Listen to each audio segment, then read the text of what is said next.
नमस्कार। भूकंप रोधी घर का निर्माण कैसे करें पार्ट 4 में आप सभी का बहुत बहुत स्वागत है। पार्ट 3 में हमने देखा कि हमें फाउंडेशन और कॉलम की कंक्रीट किस तरह से करनी चाहिए और पार्ट 4 में हम देखेंगे कि भूकंप रोधी प्लिंथ बीम हम किस तरह से बनाते हैं, प्लिंथ बीम का साइज क्या होना चाहिए, प्लिंथ बीम में किस रेशियो का कंक्रीट यूज होना चाहिए, प्लिंथ बीम स्टील को बनाने का सही तरीका क्या है, प्लिंथ बीम में कितने एमएम की स्टील बार यूज करनी चाहिए, सभी इंफॉर्मेशन आपसे शेयर करेंगे। सो चलिए वीडियो की शुरुआत करते हैं। वीडियो की शुरुआत करने से पहले आप सभी से बस छोटी सी रिक्वेस्ट है, यदि आप इस चैनल पर नए हो तो चैनल को सब्सक्राइब कर बेल आइकन प्रेस कर लीजिए, जिससे आगे आने वाली अच्छी वीडियो की नोटिफिकेशन आपको मिलती रहे। प्लिंथ बीम बनाने के लिए कुछ इस तरीके से शटरिंग करते हुए प्लिंथ बीम स्टील को जहां पर प्लिंथ बीम आनी है वहां पर लगा देते हैं। प्लिंथ बीम स्टील लगाने के बाद कुछ इस तरीके से कंक्रीटिंग कर देते हैं और हमारी प्लिंथ बीम बनकर तैयार हो जाती है। तो यहाँ पे क्वेश्चन उठता है कि यदि हमें ग्राउंड फ्लोर और फर्स्ट फ्लोर इस ऊंचाई का घर बनाना है तो हमें प्लिंथ बीम का साइज क्या रखना चाहिए। सो यदि आप ग्राउंड फ्लोर और फर्स्ट फ्लोर इस ऊंचाई का घर बनाने की सोच रहे हैं तो आपको प्लिंथ बीम का जो साइज है वो 9 इंची बाई 9 इंची रखना चाहिए। आप देख सकते हैं कुछ इस तरीके से आपको प्लिंथ बीम का जो साइज है 9 इंची बाई 9 इंची रखना होगा यदि आप ग्राउंड फ्लोर और फर्स्ट फ्लोर इस ऊंचाई का घर बनाने की सोच रहे हैं।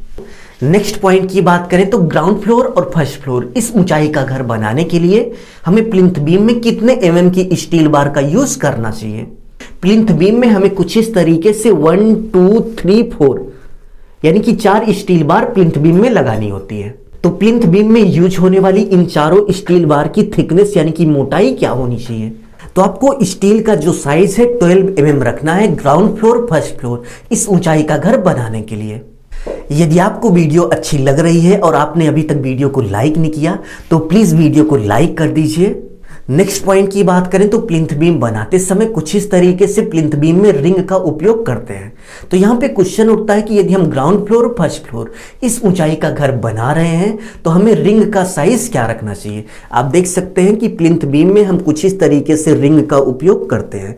तो क्वेश्चन आपसे यही पूछ रहा है कि यदि आप ग्राउंड फ्लोर और फर्स्ट फ्लोर इस ऊंचाई का घर बना रहे हैं तो आपको रिंग का साइज क्या रखना चाहिए, यानी कि रिंग कितने एमएम की स्टील बार से बनानी चाहिए और एक रिंग से दूसरे रिंग के बीच की डिस्टेंस क्या रखनी चाहिए, दूरी आपको क्या रखनी चाहिए।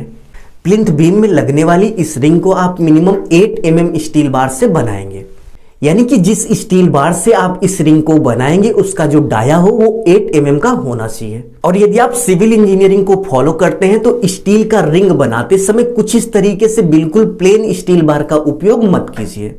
आपको कुछ इस तरीके से जिस स्टील में पट्टियां बनी हो उस टाइप की स्टील का उपयोग करना चाहिए।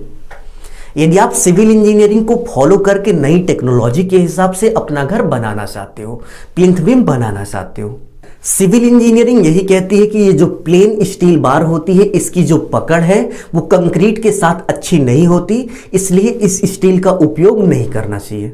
बट यदि आप ग्राउंड फ्लोर और फर्स्ट फ्लोर इस ऊंचाई का घर बना रहे हैं और इस स्टील का उपयोग करते हैं तो कोई दिक्कत परेशानी वाली बात नहीं है, आप कर सकते हैं, आपको कोई दिक्कत नहीं आएगी। तो प्लिंथ बीम को बनाने के बाद कुछ इस तरीके से शटरिंग के अंदर लगा दिया जाता है और शटरिंग के अंदर लगाने के बाद कंक्रीटिंग कर दी जाती है और प्लिंथ बीम बनकर तैयार हो जाता है। तो यहाँ पे क्वेश्चन उठता है कि यदि आप ग्राउंड फ्लोर और फर्स्ट फ्लोर इस ऊंचाई का घर बना रहे हो तो आपको प्लिंथ बीम में किस रेशियो का कंक्रीट यूज करना चाहिए, यानी कि आपको प्लिंथ बीम में सीमेंट सैंड एग्रीगेट सीमेंट बालू गिट्टी का अनुपात क्या रखना चाहिए। तो ग्राउंड फ्लोर और फर्स्ट फ्लोर इस ऊंचाई का घर बनाने के लिए प्लिंथ बीम में आपको 1:1/2 3 रेशियो का कंक्रीट मिनिमम यूज करना चाहिए, यानी कि 1 बैग सीमेंट में आपको 1.5 बैग सैंड यानी कि बालू मिलाना है और 3 बैग आपको एग्रीगेट यानी कि गिट्टी मिलानी है।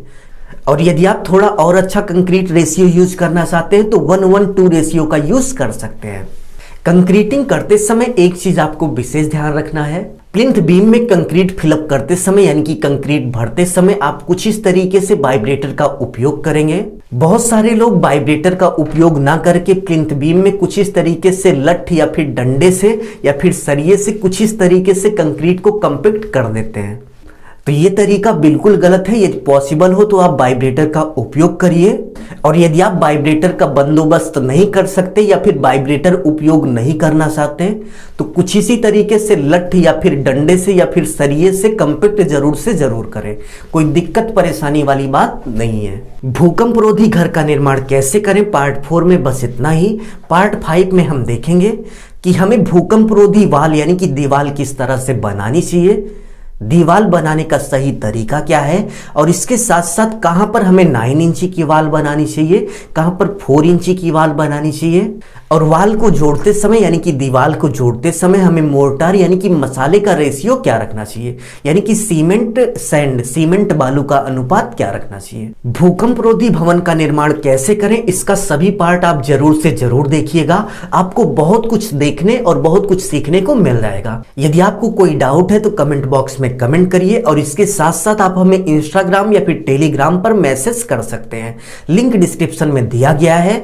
अपना ख्याल रखिए और अपने मम्मी पापा का अपने से भी ज्यादा ख्याल रखिए। इसी भाव के साथ आपसे विदा लेते हैं। धन्यवाद।